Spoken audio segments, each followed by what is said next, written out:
Hello everyone, welcome to the Red Portal. I'm your host Zita Pez and we'll be having our first interview today. I'm planning to do a series of interviews so that we can inform you about different cultures and different ideas. So now I'll kindly request my guest to introduce herself. Osio, my name is Ayla Nunnehi and I am Cherokee, also known as Chalgi. So my first question to you is, what prompted you to make this amino? What was the idea behind it when you first made it?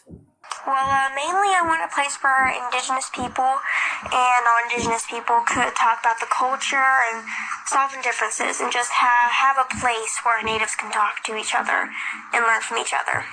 So according to you, this is a platform to share your culture. So how much is the cultural impact on this community? I feel like the impact is small but growing. When you talk about differences, what are the differences between the people here? Are they talking about the cultural differences or the social differences? I feel like it all depends on the person, really, that you're talking to.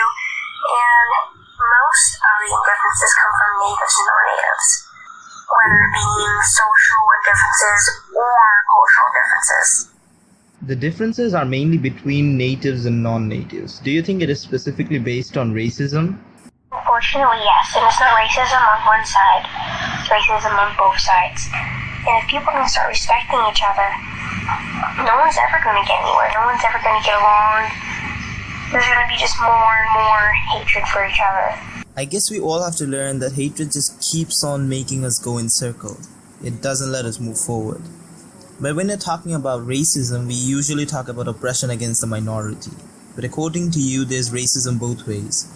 Would you like to elaborate on that? Yes, you have racism on both sides. You may have racism against the minority, but then the minority holding grudges against people because of what happened in the past. And all this hatred building up against them because they don't want to move forward. And the more, like you said, the more hatred you have, you're just going to go around in circles. You can't move forward and you can't move backward. And they don't want to move forward just because of what happened in the past. And I feel like if we don't move forward, we keep all this hatred, we're going to have these differences. There's going to be more and more hatred building up on both sides. How do you think you can help these people move forward? Because people have this natural tendency of being in the past, and it doesn't even change anything or add to anything because no one can change the past. It has already happened. So how do you help them move forward?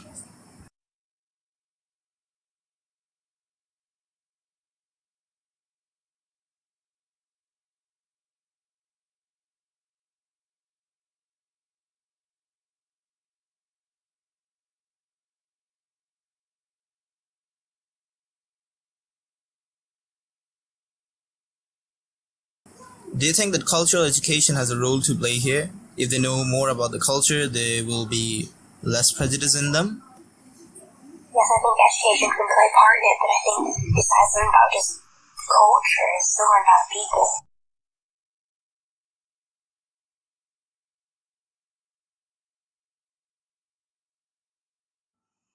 I feel like there's all these stereotypes about Americans and other cultures that if we really get past that, then we can move forward. So when you're talking about building trust among people, do you think that the government has a role to play here to expose more children to other Native Americans when they're at school? So when they grow up together, they build that sense of trust and they don't have these prejudices as adults. I feel like the government doesn't have a role to play in this when it comes to that, but Native students that go to non-Native schools have problems with social problems, cultural problems. And it's because of bullies and so on.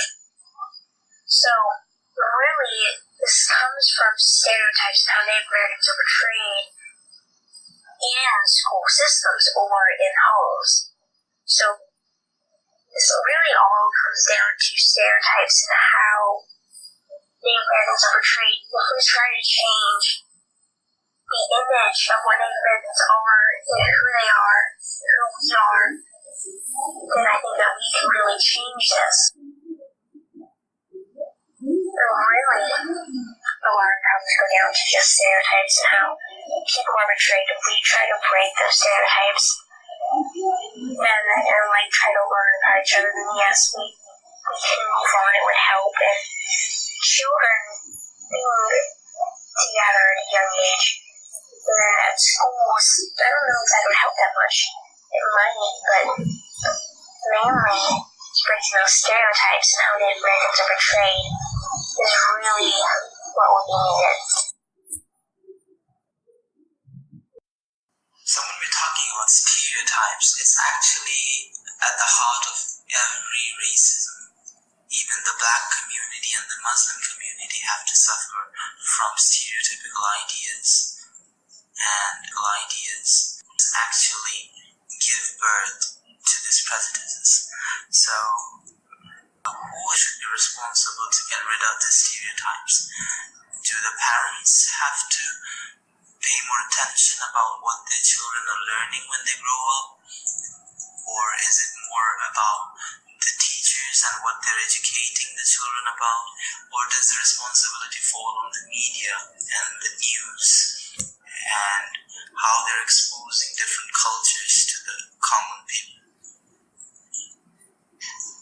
So when I'm talking about the common people, I actually mean people from each and every race, gender, and religion, no matter who they are or where they belong. It's just each and every person.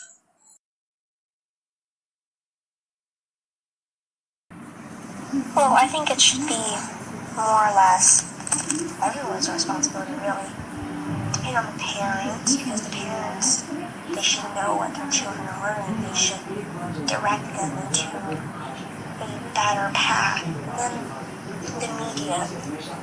The media tends to portray people differently and use stereotypes. So the media is also responsible. The teachers. It's the teacher that goes to educate the children. The children learn a lot from the teacher in school. You're absolutely right. As we move forward into the future, we have to decide what we want to take with us. And these stereotypes have to go away because they were just fictional creations from some really narrow-minded people and they do not have any basis. So we have to get rid of them. Exactly. So when we talk about these problems, what are they actually about? I would say mainly social problems. Well, a couple of people on this amino have had problems. One person had been called smallpox monkey, and so on. We've had other people in this community talk about problems they've had in school with bullies using racist terms. I've known people who have gotten into fights because they've had problems like this. So aren't these bullies being reported? So where does it go wrong? Is there a miscommunication between the victims and the authority? No, some of the time I feel like bullies are reported, but they still have that mindset they carry with them. If they can't change that mindset and how they think, then getting in trouble is going to do much with them. And sometimes there's a miscommunication between victims and authorities. And the authorities may think that it's not that big of a problem. So do you think that the authorities need to be much more stricter when it comes to racism and bullying relating to it?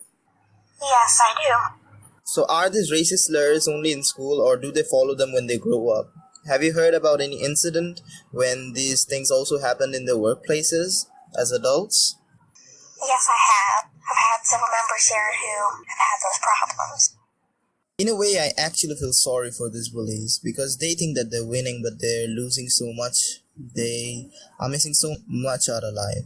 They're missing out on amazing culture. Like when I was browsing through the Amino, I came across this amazing scripture, this Native American text. I don't know what it is called. Salagi. I don't know if I'm pronouncing it right. But yeah, they're so beautiful and people just miss out on them. I agree, and I think I know the post you're talking about, and it's pronounced Chalagi, which basically means Cherokee. It's just what the Cherokee people call themselves. I, in fact, am Cherokee. So do you think we should do more as a society to preserve the Native American culture?